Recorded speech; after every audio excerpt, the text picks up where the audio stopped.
everyone. Welcome to Off Air with Christy Capel. I have a super special guest. This is Michael Mackie. Michael Mackie he's an expertise in pretty much everything.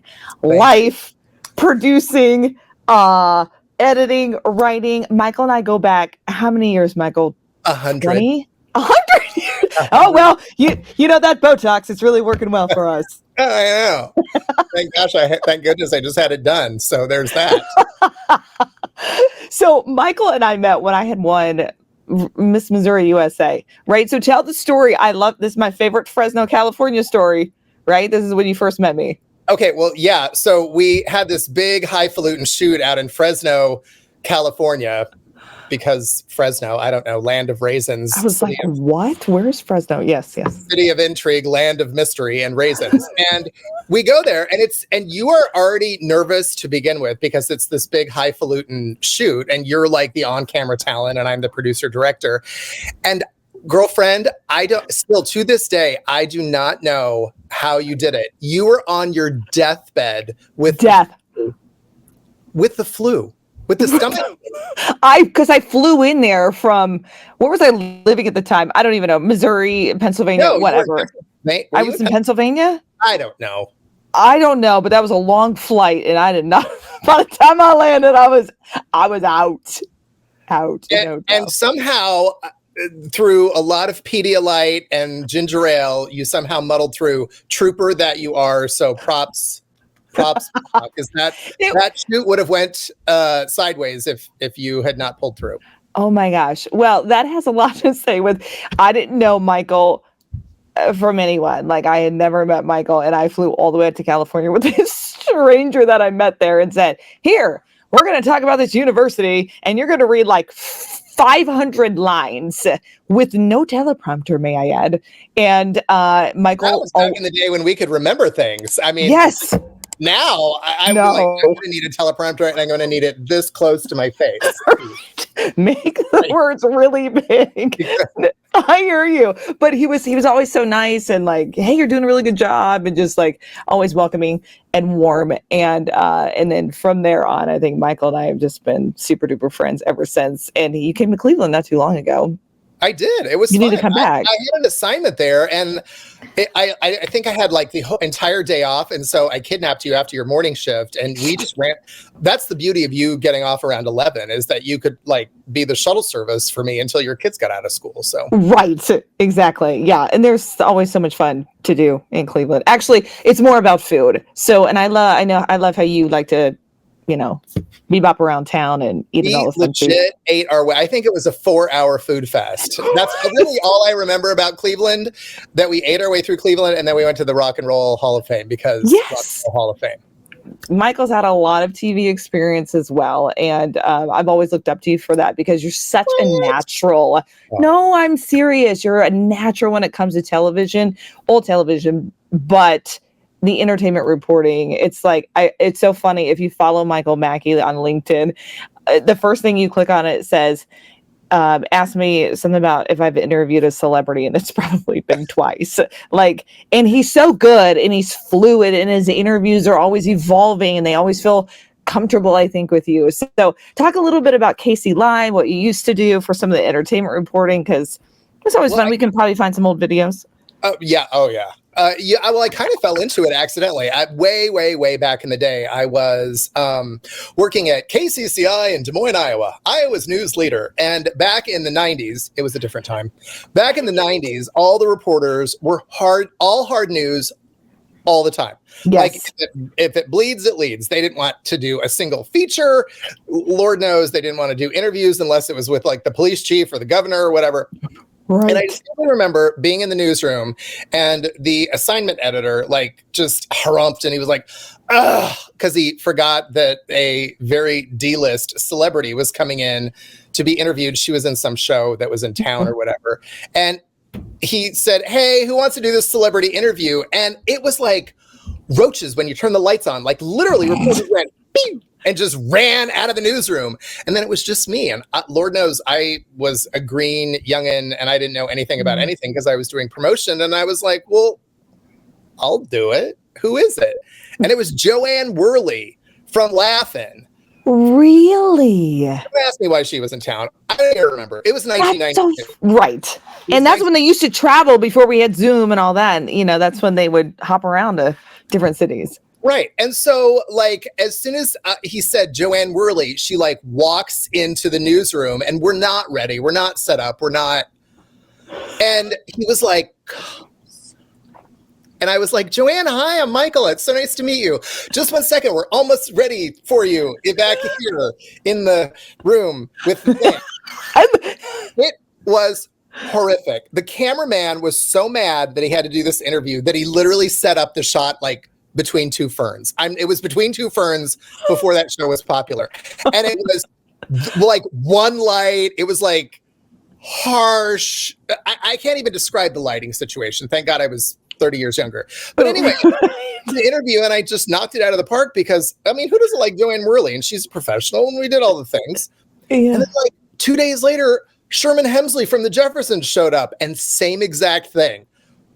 The reporters all run for their lives. And so I became, by default, the ipso facto entertainment reporter. And don't ask me why or how, but when I got to Kansas City, I started doing junkets. I started doing movie premieres.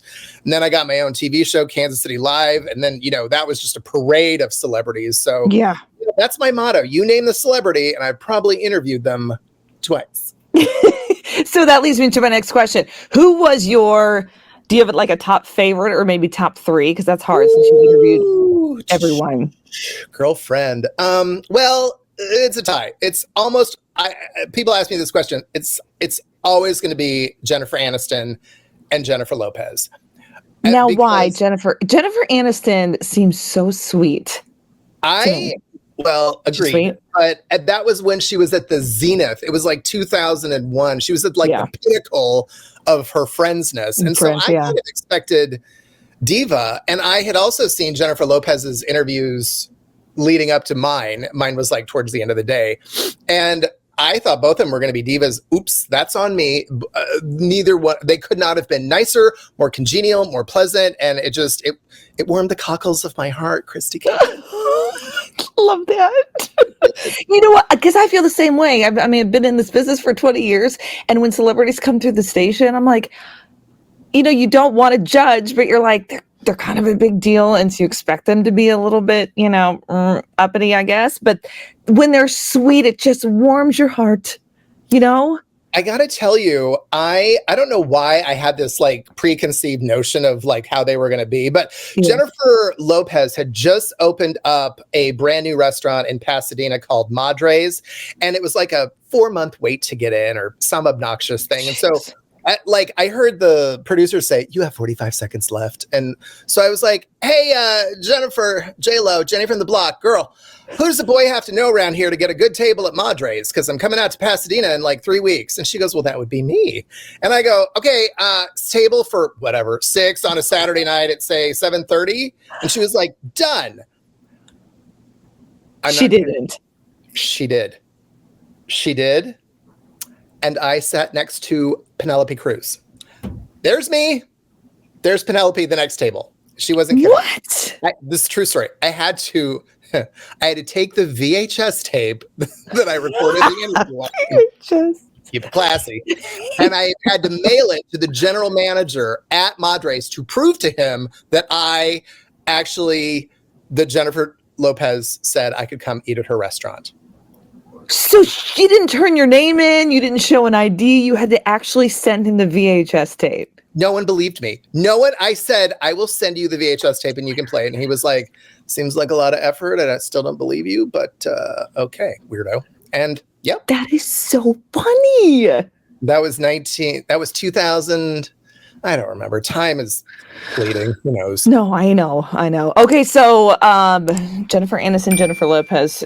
Do you have a word? Who's your best? Who's your favorite? I don't know. Who just came through? Snoop Dogg came through a few years ago. I've interviewed him. He's always lively and high as allegedly. Let's just say he had his sunglasses on the entire time. Yeah. I felt like I should have had my sunglasses on contact high. Did I say that out loud? Um, I don't know. We've had a lot come through. It's been a while, with COVID and stuff. It just like they all started doing Zoom interviews, and we really haven't seen Harry Winkler came through about a month ago. That was fun.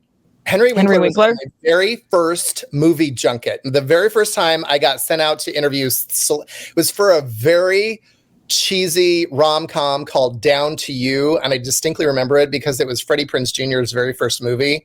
Okay, I don't know if I know that one. It was not worth seeing. What did Henry Winkler play in it? I don't know, like a professor. I don't know. Oh my. Maybe a professor. I don't know. I'm just rambling at this point. Who was your worst? I really haven't had a worst. I have not interviewed as many celebrities as you have. That's insane to me. That is insane. I know. I mean, we're news, so we only have like. Fair. Yeah. Do you have one that you didn't appreciate? For sure. Tommy Lee Jones. Tommy Lee Jones, for sure. Yeah, he doesn't look very nice in interviews, but what do I know? I had a 4-minute interview, and Tommy Lee Jones said 9 words. Wait, 10 if you count as 2. It was for a 4-minute interview. 9 words. 9. Oh my gosh, that's the worst, right? When you get the interviews and they're like, "Yep, nope, you're supposed to answer the question." You are. What? Well, lucky you that you've never had a bad interview. No, bad interview. I'm sure you've had your share of like middling interviews, but there's that. So. Yeah, so there is that. I just did. Kathy Griffin is coming. I just did Kathy Griffin. She's back on a multi-city not world tour, but a 40-city U.S. tour, and she's actually her very first stop is in Des Moines on my old hometown, and then she comes 2 days later. Yes. So if people want to read your blogs and stuff, he has his own website. He's kind of a big deal, and I'm very famous in my mind. It's good. It's good stuff. 8 Emmys, or do we have more? I can't keep up with you. 8. You're not counting them. I did. So I don't know. It changes all the time. So I don't know. I've had them for so long. I have to shine them. I also read you've never seen The Wizard of Oz. Is that true? Living in Kansas. Never. Please tell me you have watched it. Seen The Wizard of Oz. No. You're crazy. And I live in Kansas. I know. Well, I mean, I know all the pop culture referencey type things because that's But no, I've never seen. I'll get you my pretty in your little dog. I think I have not seen it all the way through either, so it doesn't matter. And tell me about this new travel show on PBS. This is fun. I know. So it just came out probably a month ago, if that. So, okay, first of all, did you know, Miss Thang, that you can go into any PBS affiliate in the country, almost any PBS affiliate in the country, and pitch a show? Doesn't mean you'll get it, but you have the ability to pitch a show. It's called public broadcasting for a reason. And then you go before a green light board. And so I heard through the grapevine that Kansas City PBS was looking for some new they were looking for some new shows. So I pitched this show, Get Lost, ! You have to add the exclamation point. It's very important. And basically the gist of it was I stood in front of a giant map of Kansas and Missouri and threw a dart. And wherever this dart landed, in this case, the very first episode, it landed in Buckland, Missouri, which Christy Capel is in the middle of nowhere. It is probably 400 people. So it's I lived there. I lived in Missouri. I don't remember that place. Buckland, Missouri. It was 2.5 hours north and east of Kansas City. And so the gist of the show that I pitched was my co-host, Lanita Cook, and I get in our car or our van or whatever. We throw our phones out the window. We throw our maps out the window, and we head north and east. Hence the name Get Lost, where that is the gist of the show. We literally got lost. We stopped at every small town along the way and basically said, "Hey, what is your town known for?" And these towns would be like, hey, we've got this 800-pound metal armadillo out in front. Well, great, tell me more. Or we're famous for our, we're famous for our diner's open-faced roast beef sandwich. Okay, great. So along the way, and this was totally accidental, along the way, we found a Disney connection because Walt Disney is from Kansas City-ish.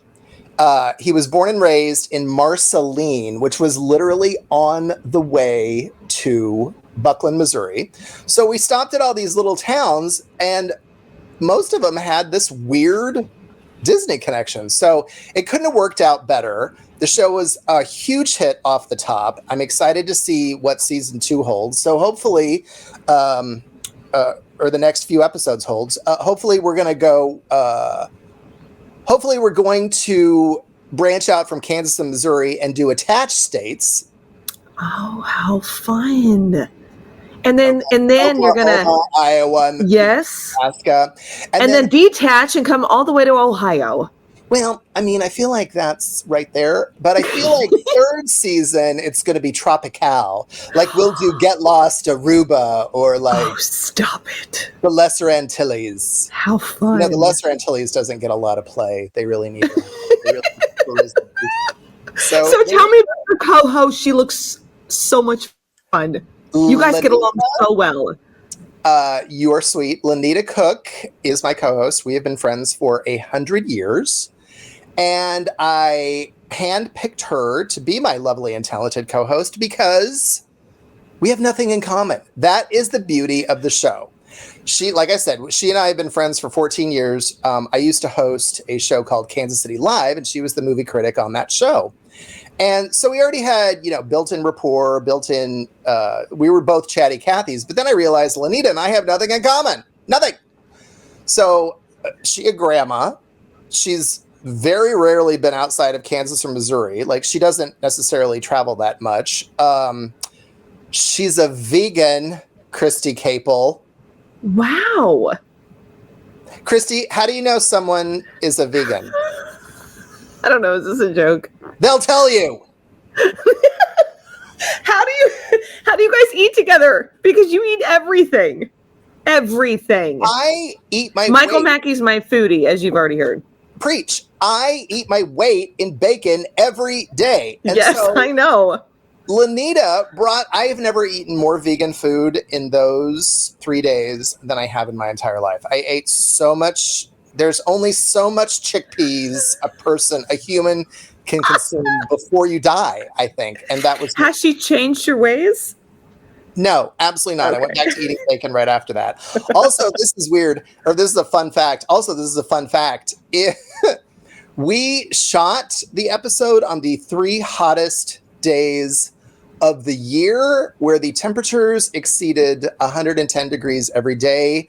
It was like shooting on the surface of the sun. One day, it was 120 degrees, and they asked us to eat chili because chili was Walt Disney's favorite meal. And so they were like, well, in honor of Walt Disney, here's some chili. And we're sitting in 120 degrees outside eating chili. I nearly died. And if you look at the video, which you'll clearly see the video, I don't eat the chili. I literally just take the spoon and move the chili around in the bowl, trying not to go. That's a famous TV trick. Yeah, just stir it around. Well, I'm excited for you guys. I think you will be syndicated before you know it. You have a few Emmys under your belt because of this, and it's just a great collaboration. You guys are going to do so well. You are so sweet. Yes. And you know what? I am looking for funding because PBS, that's how they operate. So I don't know if any of your lovely Ohio viewers want to see a travel show come to fruition, but there you go. We have the best viewers, so you're asking the right people, my friend. Game on, Capel. Game on. Game on. You say that your online presence can make or break your reputation. Absolutely. So talk a little bit about your business, and it's new. It's a new foray for me. I work for a boutique marketing agency here in Kansas City, and I I did not know this was a thing until I started there, but my boss, the owner, is one of the top 5 like LinkedIn influencers in the country. Girl, I didn't even know that was a thing. That's on me. But Wow. she has sort of found the magic analytic way to shamelessly, blatantly promote someone without anyone knowing that they're being shamelessly, blatantly promoted. And so we affectionately refer to it as personal branding. And I liken personal branding to like that old philosophical adage where if a tree falls in the woods and no one hears it, did it actually make a sound, or whatever that phrase, whatever that analogy is. Well, personal branding is if you do all these really amazing things and nobody knows about it, does anybody actually care? Does it, like, personal branding is your way to sort of finesse or hone or curate your online persona so that you're putting your best authentic self forward so that you can capitalize on new business, so that you can promote your whatever that is. Mostly it's solopreneurs. Like this morning, here's an example. This morning I worked on an author, a chef, and a cybersecurity expert. So random. So just mixed bag. Yeah. So I write in all these different voices. So it's very schizophrenic. So it's nice to talk to one person for a period of time about a number of things. So, right. But here's the fun fact. I've been doing it a year and change, and I have to admit, I've gotten to be pretty good at it. Like, I've seen so many great results of people who basically are not putting their best selves forward. Like, they don't really know how to maneuver around LinkedIn or even Facebook or Twitter, or X, whatever you want to call it. So we help them promote their business and their people accordingly. And it's kind of become a passion project of mine, watching all the success stories of people. Yeah, but it's very important right now because that's what people are doing and getting into. I mean, people aren't even working. Like, the influencing is their life and their job, and that's where they're making their money now. And so especially LinkedIn, when you're actually trying to find a job, and like, I struggle in that department as well of what's important and what is not. So I know people pay you for this, but can you give some free advice of like where someone would start? Well, get recognized? First and foremost, you need a catchy, like, a headline, for lack of a better term. My little catchy, you name the celebrity, I probably interviewed them, twice. That's it. Yes. People always stop, even if they don't connect with me or follow me, that they I see that they stop on my page for a hot minute. Oh my gosh, Christy, and you know this, and I know this, but not everybody knows this. For God's sakes, get a flattering headshot. If you want to make a good first impression, no selfies, no duck face, no. Also, while we're on the subject, can we just talk? If you've had 96 jobs, I am not going to scroll through all 96 of the jobs that you've had. Does that also show that you can't hold a job? Oh, yeah. So, I mean, that probably doesn't look good either. I have learned like the nuances of LinkedIn, clearly not as well as my boss, because she's the queen of LinkedIn. But it's been kind of interesting to watch how people's audiences grow, how their businesses grow, how they capitalize on new business.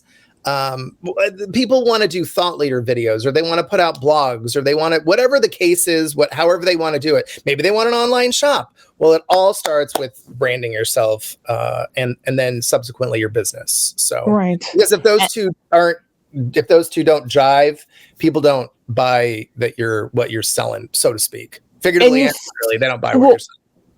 Right. But you're such a good writer too. So what are some key tips on like what they need to do once they write that information about themselves? What's that key catchphrase to get you hired? Well, here's a fun fact.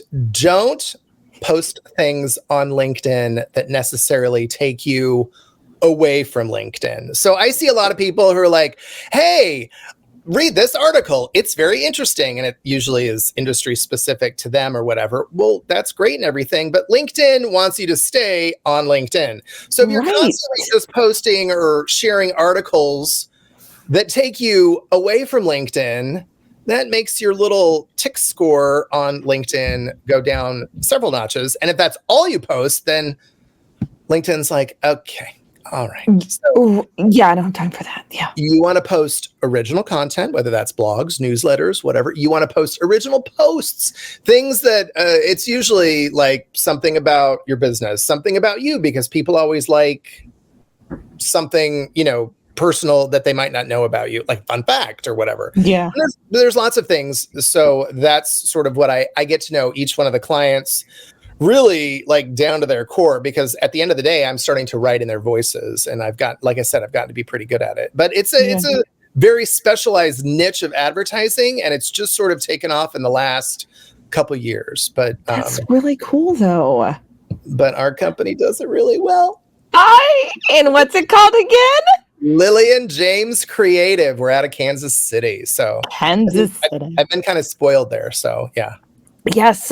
I've been to Kansas City with the Miss Missouri USA offices.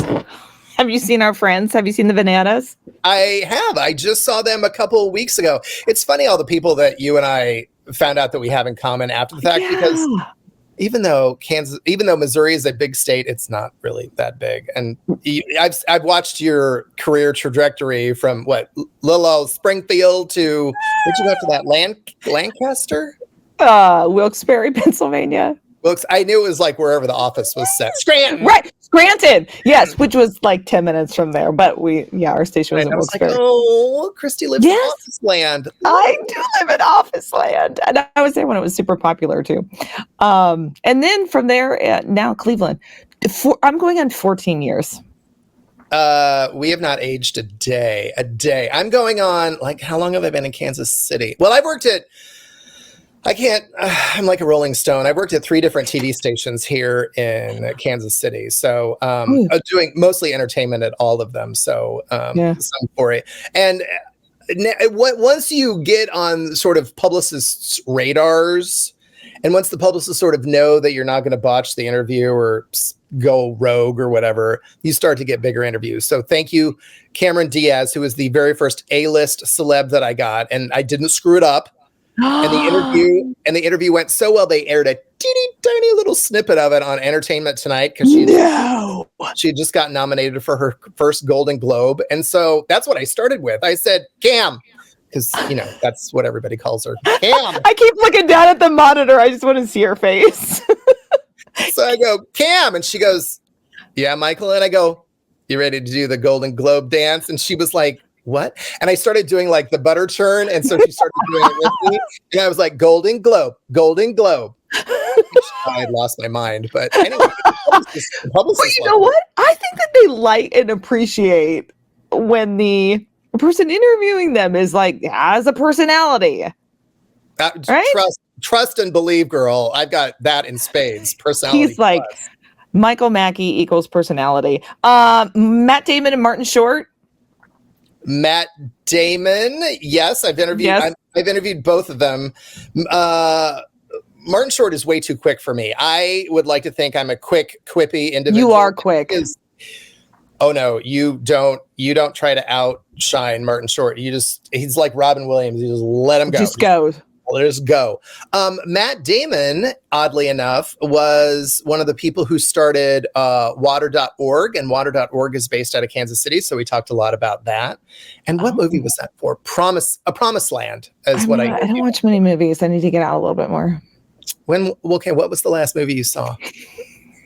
Frozen. I'm joking. You're such You need to come babysit. No, I know. I absolutely. Can you imagine Michael Mackie? My kids released a Michael Mackie. Oh Lord, it would be a reality show. You and Hal would be like, bah, and then release the Kraken. So no. Get out. I have to ask you, Full House, one of my favorite shows. And did you interview Dave Coulier? Take a picture with him. He was on Kansas City Live. I don't think I was the one who interviewed him, but you can bet I wanted to go there about that damn Alanis Morissette song, but I did not. So I did You did not. How do you pick and choose? How do you pick and choose when you go to ask these questions? Because obviously you want to get across what they're there to talk about, but it's fun to have a little bit of joking time. Right? Joking time. When you're on those junkets, the last thing you hear is some snide assistant or publicist saying, You have 4 minutes with Mr. Travolta. And then they literally shove you in a room. And before you even, what's happening? Like you're sitting and there's John Travolta, like right in front of you. And they're getting the mic on and they're like rolling. And then the stopwatch starts and you have 4 minutes, maybe 5 if you're lucky, to make a connection, ask a couple rando questions about why they're there, the movie or the play, musical, whatever. Yeah, what? And then get some sort of really interesting soundbite that you will use ad nauseum in your promo reel for the rest of your life. Jennifer. Right. Wait, what did you just say? Jennifer Aniston. Jennifer Aniston, right. Oh, Christy, I think the worst like off the cuff live interview was Anna Nicole Smith. Oh boy. Oh. How did that go? Well, not well. And then on top of that, I can't say for sure, but I think she was there in spirit. She was on camera. That's for sure. No, really? And so eventually this is on my promo reel and you can see it on my stupid websites. It's actually the first interview out of the gate. I literally said, Anna, pop quiz. You ready? And she was like, what? And I go, oh my God. No, it's a true story. You can see it. It actually happened. I go, Anna Nicole, how many people were in the Jackson 5? And she literally goes, what? No. What? No. And then I said, when was the War of 1812?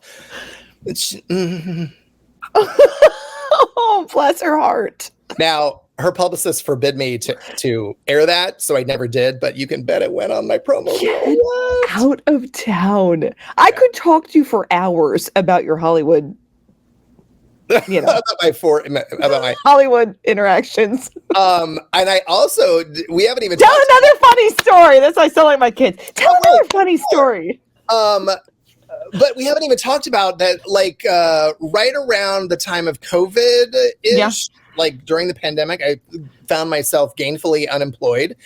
And I decided, what do I really want to do with my life? And I decided that once the world opened up again, I was going to travel and write about it. And so for an entire year, 2021, I spent almost the entire year just traveling around and writing about it for magazines, for websites, pretty much anybody who would have me. Yes. So that was a really good thing. So I'm very excited to get back into that sort of this year. I took sort of last year off to really focus on personal branding, but I got my first travel assignment this year. You did? I did. Yes. Okay. Guess where it's at? Is it in the country? Yes. Cleveland, Ohio. Oh God, I wish. That would be awesome. No, I don't know. It is in Lake Charles, Louisiana. Random. Wow. The fine folks at the Lake Charles Visitors Bureau said, Michael Mackie, do you want to come down for Creole Food Fest and just eat your way through the city for 3 days? And I was like, yes, please. When? Where? Oh, boy. What's happening? And you'll just go by yourself and you'll blog about it, video. I will write about it. Fun. So that's coming up in just a few weeks. So it's right before Mardi Gras. So thank you, Lake Charles Convention and Visitors Bureau. I can't wait to do your city justice. I think you have a lot ahead for you. Exciting things. 2024 is going to be a great year. And I need to make a pilgrimage out to Cleveland. It must be done. Yes, you could eat through that city too, and then you could blog about it. So I do love your city so much. Yes, it's just fantastic. All right, I have to wrap this up, but it just popped into my head. What? The last time I think we shot or filmed together something, I put on that wig. In the bathroom. It wasn't a wig, it was like a fall. It like attached to your own hair. And then you walked out and you were like, okay, I'm ready. And I go, what? You became Diana Ross. I don't know how much did that weigh? Like 40 pounds?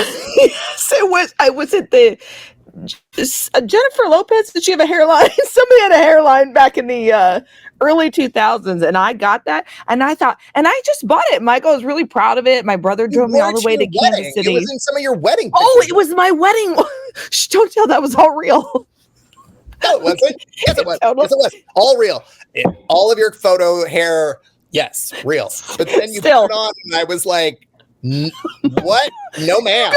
You go back in that bathroom, and you take that off, and you come back here, and we will start filming. I was like, I know. We're not shooting in wide angle lens. What? It was so funny. I thought I looked good. You know, my brother had traveled with me, remember? And he was like, even he was sitting there because I went in the women's restroom and I put it on and I come back and both of you were like, what's happening? And I was like, I'm ready. You went into the bathroom looking like you do now. You came out of the bathroom. It was like 1974 exploded on your head and it was human. Oh, I'm like, oh, it was like Monica in that episode where they went to the Bahamas. Oh my gosh. If Michael and I worked together, we would get nothing accomplished. Because all we do is laugh. We would get fired. And the other thing that I remember about you is that I would always call you, like you could be sitting across the room and I would call you because your phone ringer was glamorous. Glamorous. G-L-A-M-O. Do you know that's what I came down to at my wedding reception? Because there were this beautiful staircase, and my wedding party came down to that song. That is very on brand for you. Very on brand. Oh gosh, we have so many stories. Well, but I'm gonna have to cut you off. Stop listening at this point. you know I love you more than my luggage, and you know how much I love my luggage. So. I know how much you love your luggage. Thank you for being one of my guests. You were my first thought, so I thought, you know what? Let's kick it off with Michael Mackie. Well, you're so sweet. I appreciate that. And remember, if you're a convention and visitors bureau and you want me to visit, please reach out to michaelmackie.com. If you need personal branding, reach out to michaelmackie.com. I'm just going to shameless plug. If you're a celebrity and you want to talk to me because I am, after all, me, michaelmackie.com. There, I'm done. There, you need to hire Michael Mackie. I'll give you the information. I'll put it all on my socials just for you guys. Love ya. Thanks for hanging out. Love you. Bye.